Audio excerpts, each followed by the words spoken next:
Welcome back to another episode of Stand on Guard. I'm your host, David Krayden. Thank you so much for joining me today. My guest today is Nicolas Hulscher, and he will be talking. He's an epidemiologist. He's an expert in the stamping out policy and what's been going on with incredible abuse of so-called science. So we're going to be dealing with that. And I'm broadcasting to you live from Ottawa. Thanks for joining me.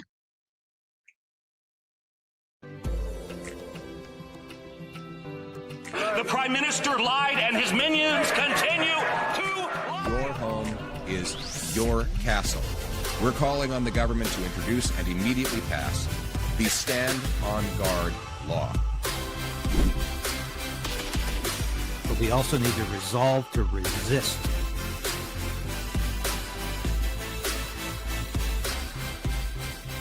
Okay. We'll do it live. Okay. Well, no. We'll do it live. I'll write it and we'll do it live. Yeah, we're doing it live as usual. And Nicolas Hulscher will be joining me momentarily. Just a few housekeeping bits of business here. Of course, budget day yesterday. Talking about that tonight with my good friend Nico Lagan on the Conservative Corner. I'm not even going to spend 5 minutes about it this morning. I'm sure you all saw it. Biggest deficit in the history of Canada. We're on the precipice of economic disaster, but we'll talk about that later. We're going to continue to talk about, I think, the most important issue of the hour, which is the potential fate, the potential demise of Universal Ostrich Farms tomorrow when the Supreme Court of Canada announces its decision on whether it will hear the appeal or whether it will not. My prediction, I'm not going to predict whether they say yes or no. I have strong suspicions that's not going to go the way a lot of us want it to go. But I have strong suspicions the CFIA is moving quickly, will move quickly to slaughter the herd if they get the go-ahead from the Supreme Court. Why do I say that? I talked to a key member of the team yesterday who's on site. He told me the RCMP are rotating the members, the people on site, that they have basically gotten rid of all of the folks who had any sort of close relationship with the family, with members of the farm, with the supporters. They brought in all new cops. Now, anybody who knows anything about enforcement, whether you're in the military, as I was, or you're a member of a police force, you know that's standard if you're going to basically batten the hatches, if you're going to push forward with force. You don't want people there you know, or who know you, because it tends to lessen the impact of the operation. In other words, they're a little nicer. The cops in the CFIA, if they're given the go-ahead, will not be nice about this operation. And I'll probably have more to say about that later. But I just want to be for it, and I'll forget if I don't mention it now. If you're in Ottawa today, it's on right now. It'll be going till 2. I'm going to run over as soon as I finish the show this morning. 1400 Maryville Road, CFIA headquarters. There is a protest from 11 a.m. right now till 2 p.m. This is a rally to support Universal Ostrich Farms and to let the CFIA know that what they've been doing on that farm has been noted and will continue to be noted. Now, I don't want to keep my guests waiting anymore. And it's a real pleasure to introduce Nicolas Hulscher. And I have read your material. I've seen you were on a show recently, a good friend of mine, Jason Levine. I think that's what prompted me to reach out to you, because I just want to read a bit of your bio here. You're an epidemiologist and a McCullough Foundation Fellow. You're born and raised in Michigan, graduated from Oakland University, Bachelor of Science in Pre-Health Professional Studies from the Honors College in December 2020. You continued your education at the University of Michigan School of Public Health, where you earned a Master of Public Health degree with a specialization in epidemiology in April 2024. So I think you're relatively new to this field in terms of being there, but I think what you're saying is 100% right. And this is what I wanted to talk to you about, because when I heard you say, and I recently read your article in the Daily Telegraph here. This is brand new, November 6th. Flawed bird flu testing and culling protocols worsen the outbreak and drive up egg prices. Well, I've been saying that for quite some time. Thank God you are saying it as well. But before we get into anything, well, yeah, I should mention, I'll say it again. We're on the cusp of a major announcement from the Supreme Court of Canada, 9:45 Eastern Time tomorrow. They're going to announce whether or not they hear the appeal from Universal Ostrich Farms. I think this has been a gross injustice based not on science, not on rationale, any sound rationale, any reasonable response, but on politics and politics alone. And I'm not optimistic about what the Supreme Court's going to say, but I am continuing to get the truth out at this 11th hour. And I think having you on the show today is one way to do that. So you have been very critical of the CFIA's stamping out policy. And this is what we hear all the time from the CFIA when they're like, why are you doing this? You haven't tested these birds. You haven't even counted the birds, but you're insistent upon killing the birds. Well, it's because of the stamping out policy. What's wrong with the stamping out policy, Nicholas? The stamping out policy is absolutely ridiculous. And so, what I'm aware of, and what that article that you previously showed was, that's when we were really into the situation here in the US regarding the mass culling of our chickens for bird flu. And we really were digging into that earlier this year. And, we communicated with our HHS and provided them lots of materials on that subject. And so we've been very much involved here in the US. Now, I had the chance to interview Universal Ostrich Farms, and I reported on it a few times over the past year. And so now it's very disappointing and disturbing of what's going on now at Universal Ostrich Farms. Now, the stamping out protocols, at least here in the US, rely on what's called pooled PCR testing. So what that means is they'll swab a few animals in a flock of hundreds or thousands, or perhaps tens of thousands in some cases, just a few, and they'll put it in one vial, and they'll test that vial with a pooled PCR test to see if there's one detection or some sort of detection of avian influenza or something else. And so if it comes up as positive, true positive or false positive, they will slaughter everything. Every last animal, doesn't matter if they're healthy, if they didn't contract it, they will kill them all using either what's called ventilation shutdown, where they basically suffocate them and cut off the air supply, or they will use foam depopulation, suffocate them with foam. And so it's absolutely ridiculous. And once a stamping out protocol is initiated, the farm, usually, at least the chicken farms, those will be non-operational for about 5 months as they replenish their animals. And so it's a continuous cycle. And then the government will come in again, do a pooled PCR test, false positive or true positive. They'll kill the entire flock again and again and again. And this will drive up the egg prices.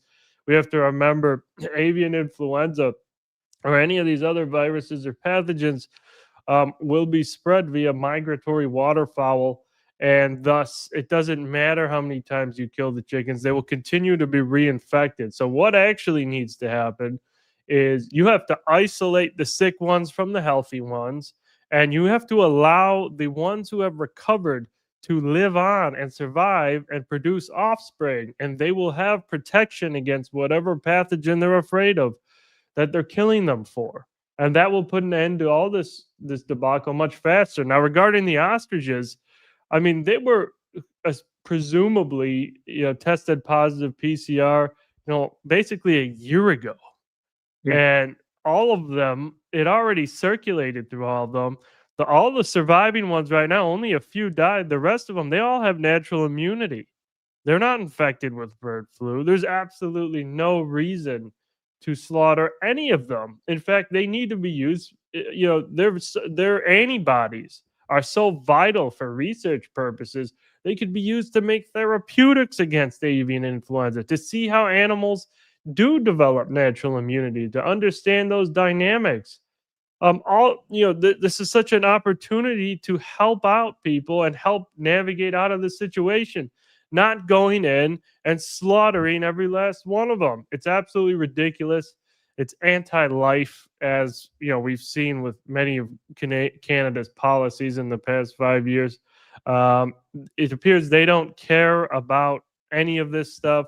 They just want to follow politics, and it will be a serious, serious mistake if they go ahead and murder these ostriches, these healthy research ostriches, which are vital for advancing science. Well, Canada's already, and I can't use the word on YouTube. Maybe we can, but self-deleting. It's the capital for self-deleting under the medical assistance and dying program. People are literally coming here to do away with themselves. So I think you're right. This is an extension of this anti-life policy. We don't know how, if the CFIA gets the go-ahead tomorrow from the Supreme Court to cull these animals, and I hate that word. They're going to slaughter hundreds of ostriches, and we don't know how many are even remaining because the CFIA won't do a count. All they'll say is there's a range of, we have people in the hills at the farm who are counting from 200 to 250. And if they get the go-ahead tomorrow to kill the herd, we'll never know how many birds were lost in the interim. And I think that's exactly what the CFI is hoping for. They don't want to be held responsible. We don't know how they're going to potentially slaughter these birds. You mentioned two methods. I've been talking about a method that has been used by the Department of Agriculture in the United States. No longer, thank God, under the Trump administration. And the CFIA is considering implementation of this method. It's called water cremation. And it's a sinister device. We've seen various contraptions being wheeled onto this farm near the death pen where they're going to kill the ostriches if they are allowed to. And I've been asking the questions, what are these contraptions, these machines being used for? We've identified at least one of them from a picture. And people are describing very strange sounds at night, blender sounds, grinding sounds. One guy said it sounded like a steak being dropped in a blender, the only thing he could think of to compare it to. So we don't know how they potentially are going to get rid of these birds. Getting rid of hundreds of ostriches is a massive undertaking. And so I was talking to one of the people on the site yesterday who asked me not to identify him because he is really scared about what is potentially going to happen here. And he said, I think they're going to kill them on site if they're allowed to, because getting them off the site is going to be mayhem and potentially lead to mass protest on the farm. So are you aware of that process of water cremation and the fact that it was used during the Biden administration? I'm not even aware of that. No, what did they just drown them in water?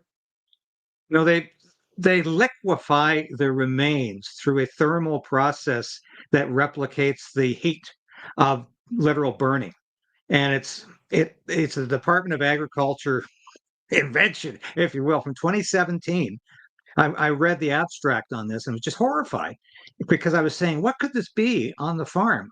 And my research led me to this, and I can't prove it. Nobody can, because they've sealed off the ostriches from the outside world, from the farm. They can't even feed them. So it's incredible to me. But why does the CFIA continue to tell this gross lie about stamping out being effective, even when they know there's no need to do this? And interestingly enough, it's the World Health Organization they keep appealing to. They keep saying, we're doing this because we have signed on to the agreement with the World Health Organization and the World Health Organization, or the World Organization for Animal Health.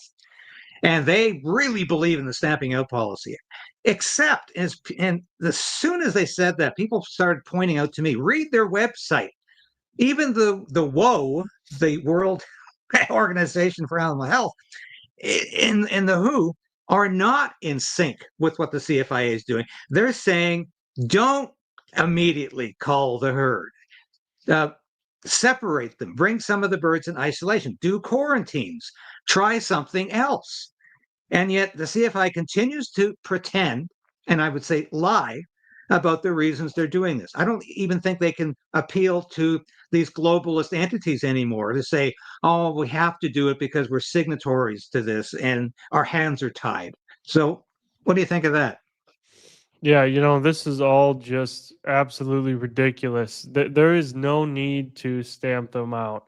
I don't care what the government says, what the World Health Organization says, the world or the world animal organization, all these organizations, you'd think that they would advocate for the protection of these healthy research animals, but they don't care. And so, I know back in July or June of this year that even Secretary Kennedy issued a letter to CFIA to stop this and to stop this from happening because it's absolutely nonsense. And so there's been a lot of external, influence to put an end to this mass culling attempt, and it appears to be to no avail because they just keep moving forward with this. And so, the thing that people just have to understand is what are we trying to quarantine? And again, these ostriches, they were infected a year ago. They're not infectious with bird flu at this point in time, and even if they were, you would still want to let them recover. They're not going to cause some sort of pandemic. And it's just ridiculous. So the only time basically where a stamp out policy would possibly be warranted is if all of a sudden, say some bioterrorist releases some, modified pathogen that's extremely dangerous in a single farm. And then that would be your first attempt to stop it, right? And so that's like, okay, then that might make sense. But when a pathogen is simply circulating in the environment and it's already kind of pervasive in over 50 mammalian species, there is no reason, there's no indication at all to stamp out the animals. So these animals have been healthy now for almost 300 days. I think it's about 292 the last time I counted. So clearly, I think you would agree this is a healthy herd. They developed herd immunity, but there has been no recognition of that by the federal government, by the CFIA, by the Department of Health, by the Department of Agriculture in this country. There has been absolutely no recognition of that. And yet, it's anybody with two eyes and ears who goes to the farm or who watches these birds and says, well, they appear to be very healthy, because before the CFIA arrived anyway and began their systematic neglect and maltreatment of the birds, they were exhibiting all of the healthy characteristics that an ostrich should. And clearly, if they were still alive after over 250 days at that point, these ostriches were safe. And it's interesting that CFIA agents, and I hesitate to even call them that, because they harassed these birds ever since they arrived on the farm. They literally lassoed them. We have videotape of them lassoing the birds. For what purpose? They're supposed to be feeding them. And they're chasing the birds around the farm. They're at some points they look like they're injecting something in the birds, or at least poking them with sticks. It's hard to see from the video footage because it's so far away. But they've not been doing what the Supreme Court of Canada said, which was to care for the birds in their custody, which was to feed them, give them water, give them bedding. They have been very negligent in that category. They have exhibited animal cruelty, neglect, maltreatment.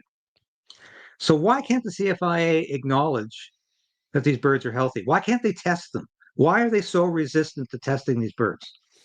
Because it appears they're compromised by political interests or anti-life interests, and they simply don't want to be flexible or show or exhibit what they view as a form of weakness or compromise when it comes to their policies. It's all the characteristics of basically, a totalitarian government. I mean, they simply don't care what the people want. They don't care that there's all these protests. They don't care that it doesn't make any sense. They just claim, oh well, we're following protocol, and that can never be changed or adjusted, and we're just going to keep slaughtering all these animals despite what everything else indicates. And so, yeah, they don't want to look weak, I guess. They've already done disastrous and horrible things during the COVID pandemic. And so, they're in deep on this one, and they have a chance still. There's still a chance for them to reverse this decision, to stop this, and they might be able to save some face that they have left. They may be able to save some they may be able to improve the situation and be looked at by the world as a better country than what they've been in the past 5 years. And so if they go ahead and do this, I believe the Canadian government, they'll be forever looked at as a very anti-life and quite evil government that implements these policies. So, I really hope that they reverse this. It appears this is the last chance, and they better make the right decision, or I think there will probably be mass protests, and that could get very ugly. Yeah, I think it could get very ugly. And I was asking about it yesterday with my source on the ground, who once again is very, very afraid to talk about things publicly because he thinks the CFIA and the RCMP are going to come in with guns blasting, not literally, but they might as well be doing that. The chances of passive resistance are low to moderate because of the location. They have sealed off. They're literally working in a clandestine area. They've sealed it off from the public. They took over an adjacent farm. It's just incredible what they got away with here without any legal pushback. They took over an adjacent farm that is not part of the ostrich farm. They built a road without anybody's approval on that farmland so they could get to the ostrich pen without having to go through the protesters or the supporters who are on the farm, and to do things in secret. Nothing about this operation has been transparent. And I think a government owes it to the Canadian people to be at least a little bit transparent. But all I hear from the so-called experts, and I think of Angela Rasmussen, who is a mouthpiece for the CBC, and who claims, and the CBC always says, Angela, you have no political axe to grind. Thank you for your unbiased, objective opinion on this. And of course, all you have to do is go to her X site and you see she's been a vaccine cheerleader, as she calls herself, a vaccine cheerleader. She is not in any way unbiased about this. She has been hostile to the farm from the very beginning. But all we hear from her in terms of why are they doing this? Why stamping out? She says, oh, it's because of our trade relationships, especially with the United States. Whoops. I guess she hasn't read this. The Trump administration is shifting away from depopulation for bird flu. And this is why not only their Secretary of Agriculture, but the Secretary of Health and Human Services, Robert Kennedy Jr., has been completely opposed to what's going on at this farm, because the Trump administration is no longer following this idiotic policy of kill them all, wipe them out, because they recognize that there's some worth in herd immunity. The antibodies are incredibly important. So I think that is something they miss constantly when they're talking about this. Yeah, they miss the importance of the antibodies. They miss the importance of all the research efforts that can be made, of the scientific advancement, of understanding avian influenza. They claim they're so worried about it, jumping to humans, but then they don't bother to do anything about it, particularly in large number of birds that have been recovered, which is very rare, by the way. You won't find animals that have been recovered quite often because they murder all of them, right at all these farms. And so this is now the opportunity to look. And this is the equivalent of, say, a nursing home gets infected, gets a flu outbreak, right? So the whole nursing home, they get the flu, and then they recover, and then a year later, after all the nursing home residents have recovered, the government goes in and exterminates all of the elderly individuals, right? So that's what this is. It's no different. It's no different. And so that's just how bad this really is. And a lot of people have been speculating, advancing the possibility that if ostriches and cows and everything else on the farm are people next, could the government actually justify a cull of old people in exactly that manner? Because, well, we have to wipe it out because it's more important to get rid of the potential disease that could lead to another pandemic, then these people's lives just aren't worth it anymore. And I think in a country like Canada, which you've described as anti-life, you bet it is. From the moment of conception to old age, Canada has become an anti-life country. And do you think that's even a remote possibility? Because it's happened in other countries. To say that can't happen in Canada because it's been a democracy since the 1800s and it just simply can't happen here. But we used to say euthanasia couldn't happen here. We used to say that unrestricted abortion on demand from the point of conception to the point of birth couldn't happen in Canada. We were just too civilized for that. And we would have laws. We don't have any laws against that now. And euthanasia is continuing to expand. And the medical assistance in dying program will soon include people with mental illness, children, and people with addictions. So watch out. If you've had too much to drink one time, you might be labeled as an addict and liable for, or eligible, as the government likes to say, for MAID. But do you think it's a possibility they could, an evil government could shift this policies from livestock to human beings? Oh yeah, definitely, definitely. There are already indications that they did this in 2021 through mandates of a gene therapy product that now is estimated to have killed hundreds of thousands in each individual Western country. And so it appears they've already attempted this in humans and they've gotten away with that.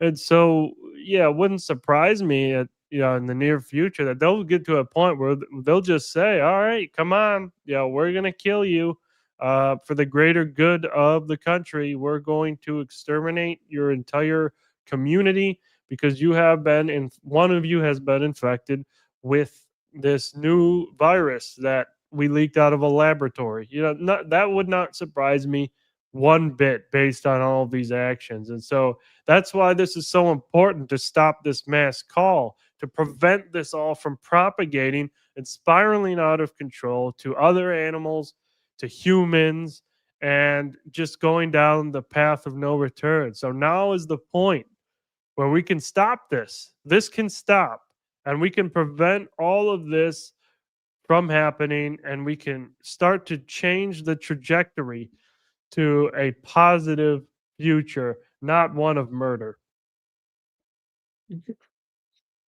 Yes, and that seems to be exactly where this government wants to go.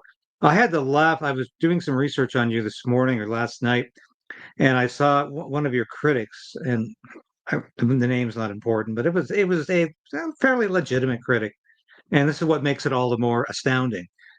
This person was saying, "I can't believe that Nicolas Hulscher actually says the COVID vaccine was ineffective." And I'm thinking, have we not moved beyond that now? Anybody who got the jab can tell you just how effective it was. Not at all.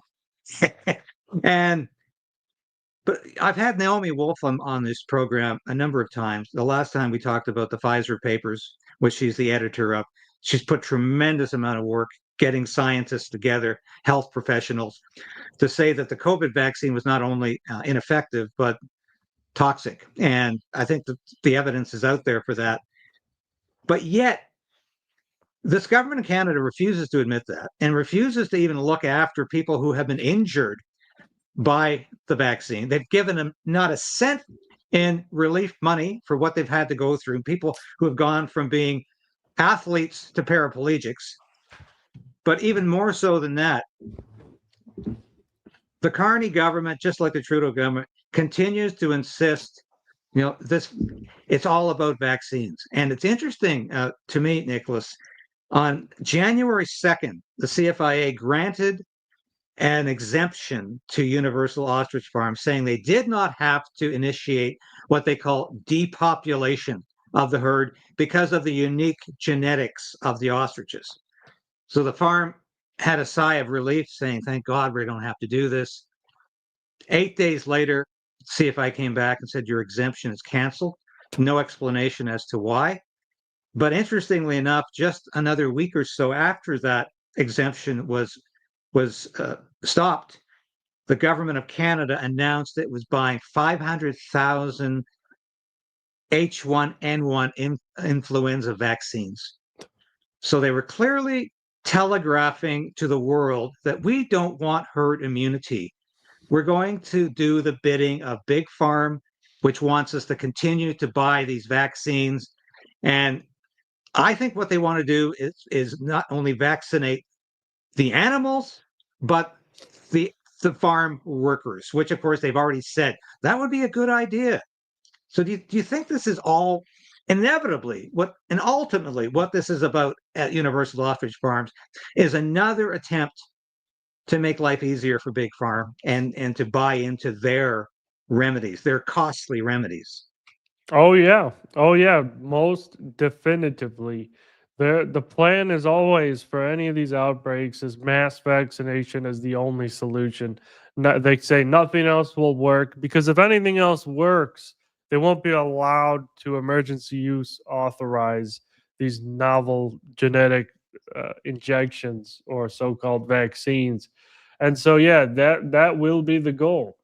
And so, yeah, they've been purchasing these bird flu vaccines for a long time. Here in America, at least, they're increasing the stockpiles. They're developing self-amplifying mRNA bird flu injections. They're preparing plans to start mass vaccinating our poultry and even cows and all sorts of animals against this avian influenza. We have to remember, mass vaccination during a widespread animal outbreak will make the situation drastically worse. It will drive mutations.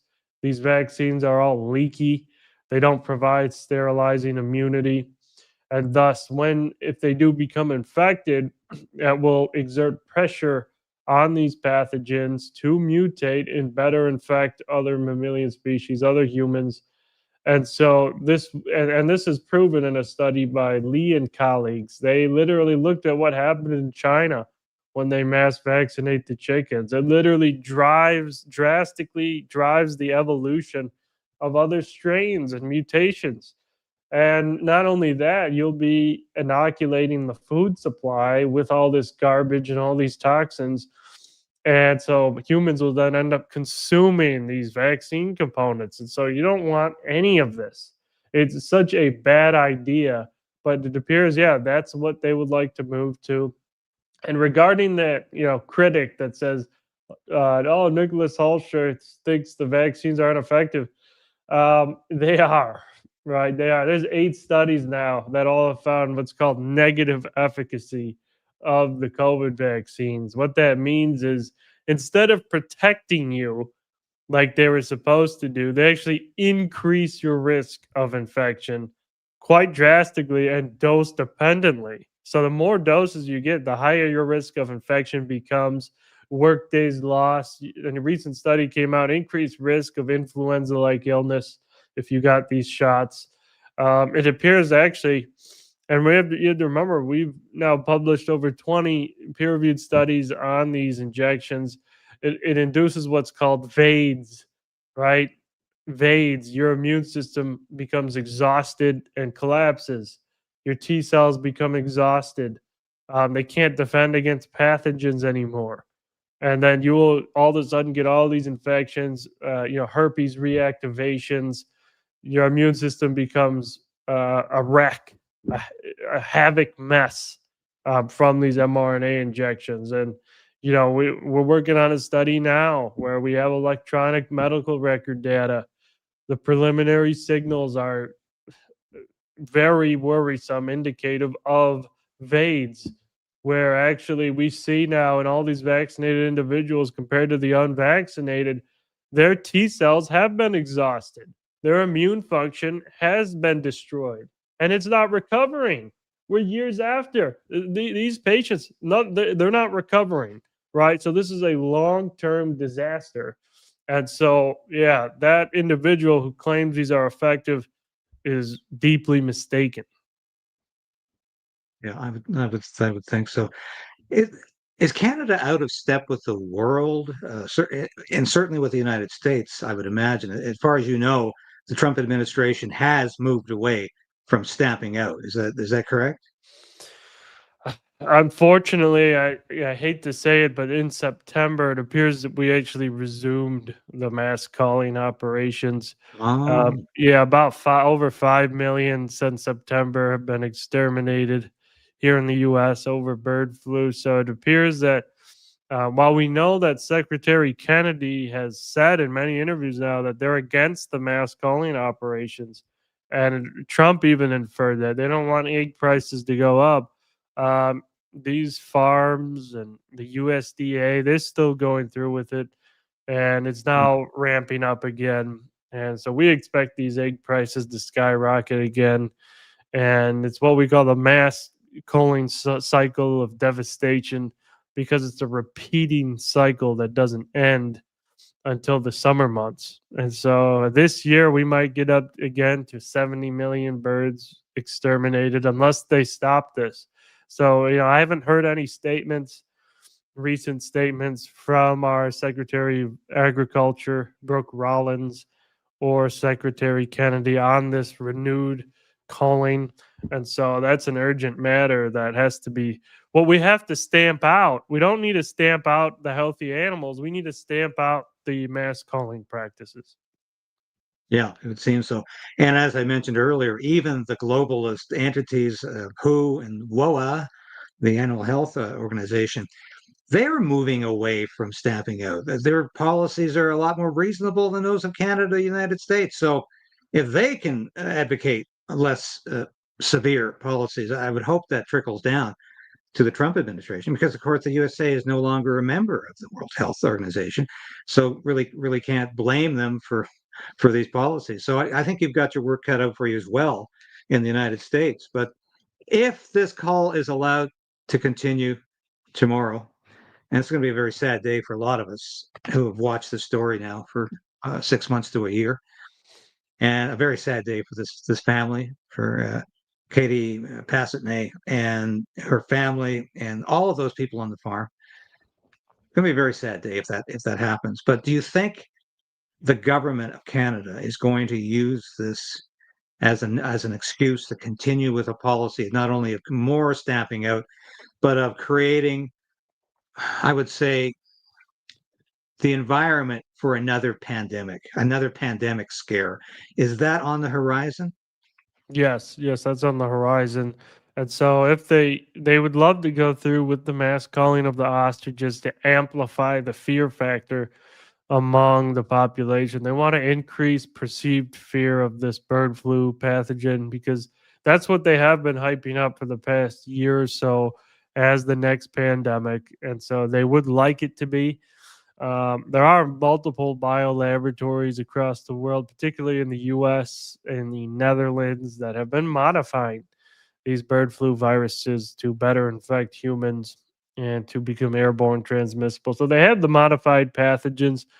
Currently, there's new papers coming out every week of them creating new chimeric synthetic bird flu viruses in these labs.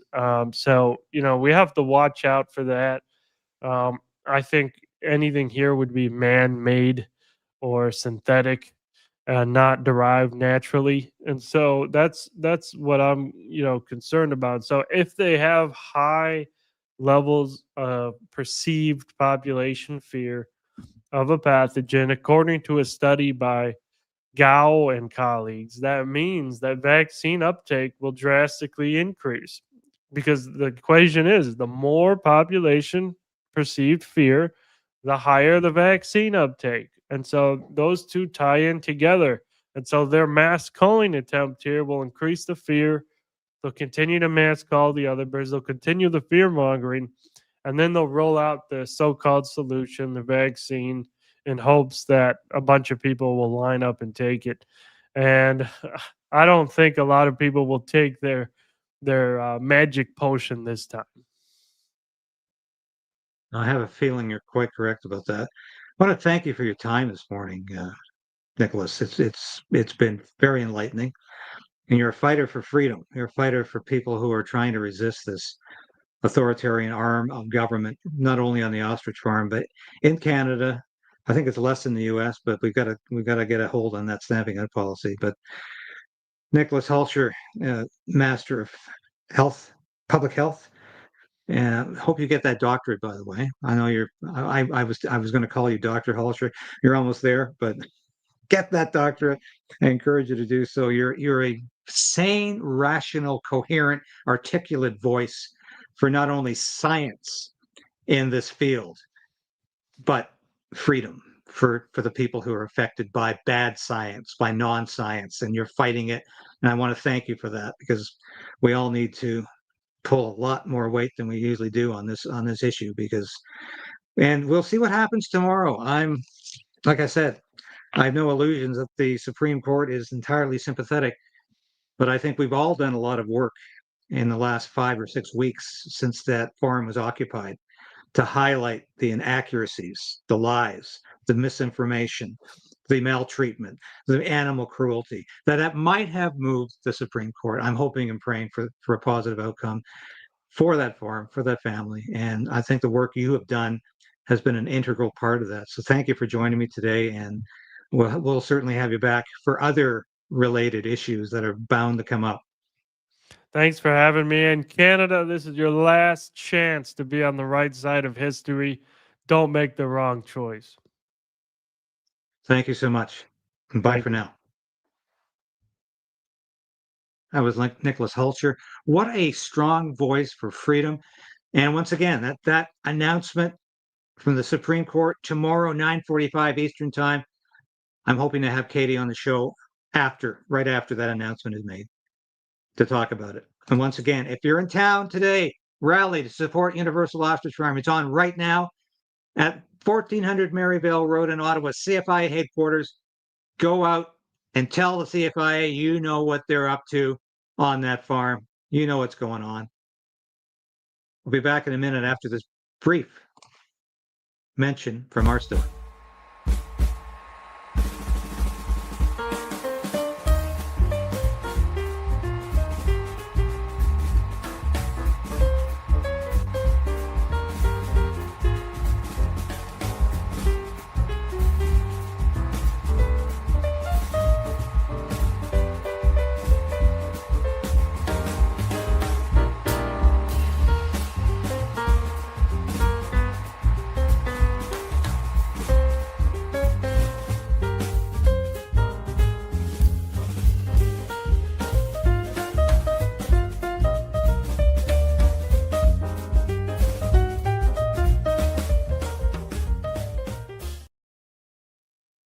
Thanks for watching today, folks. It's been a pleasure to do this. And once again, we'll be back again tomorrow with the news. I'm not sure if it's going to be a 10 o'clock or 11 o'clock show, but we will be announcing the Supreme Court's decision tomorrow.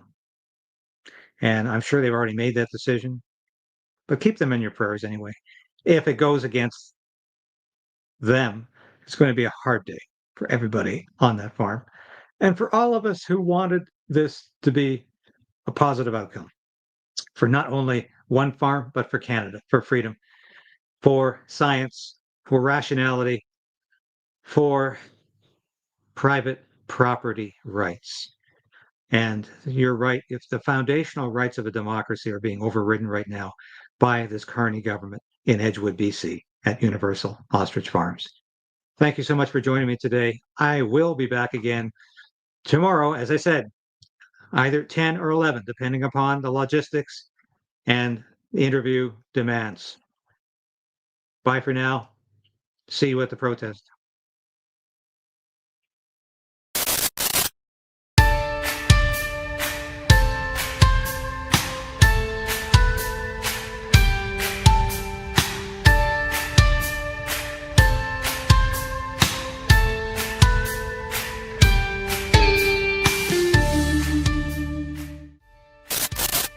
Thank you for sharing this station with your friends and family. Thank you for hitting that like button, because I tell you, we are fighting back in a way I've never had to before, because I am going to keep this station on the air. I am going to keep fighting for freedom. I'm going to keep fighting for justice and truth. And I am damn determined to resist this Carney government in any way possible as it encroaches upon our individual freedom. And it will continue to do that, mark my words.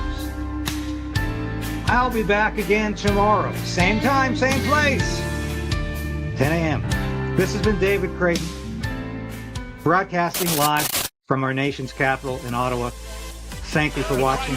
We'll see you again tomorrow. Your home is your castle. We're calling on the government to introduce and immediately pass the Stand on Guard law. But we also need to resolve to resist